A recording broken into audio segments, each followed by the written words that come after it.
वसई विरार महापालिकेत महापौर व उपमहापौर पदासाठी आज उमेदवारी अर्ज दाखल। बहुजन विकास आघाडीकडून महापौर पदासाठी अजू पाटील, प्रफुल्ल साने आणि निशात चोरगे यांनी उमेदवारी अर्ज दाखल केले आहेत। तर भाजपकडून महापौर पदासाठी दर्शना त्रिपाठी यांनी आपला अर्ज भरला आहे। उपमहापौर पदासाठी बहुजन विकास आघाडीकडून मार्शल लोपिस आणि कन्हैया भोईर यांनी, तर भाजपकडून नारायण मानकर यांनी उमेदवारी अर्ज दाखल केला आहे। महापौर उपमहापौर निवडणुकीच्या पार्श्वभूमीवर वसई विरारच्या राजकारणात चांगलीच चुरस निर्माण झाली असून पुढील घडामोडींवर सर्वांचे लक्ष लागले आहे। कोण कोण आहेत महापौर उपमहापौर आणि कशा पद्धतीची प्रोसेस आहे?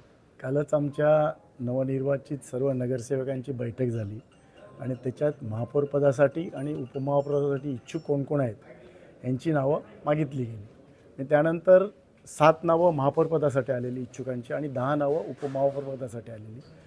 त्यानंतर आमची कोर कमिटी लोकनेते हितेंद्र ठाकूर यांच्या अध्यक्षतेखाली बसली आणि त्याच्यातून आम्ही 2-2 नावं सिलेक्ट केलेली आहेत। महापौर पदासाठी अजू पाटील आणि प्रफुल्ल साने आणि उपमहापौर पदासाठी मार्शल लोपिस आणि कन्हैया भोईर अशी 2-2 नावं सिलेक्ट केली आणि त्याप्रमाणे आज आम्ही महापौर पदासाठी आणि उपमहापौर पदासाठी नामनिर्देशन पत्र दाखल केलेलं आहे। पुढची रणनीती काय असेल?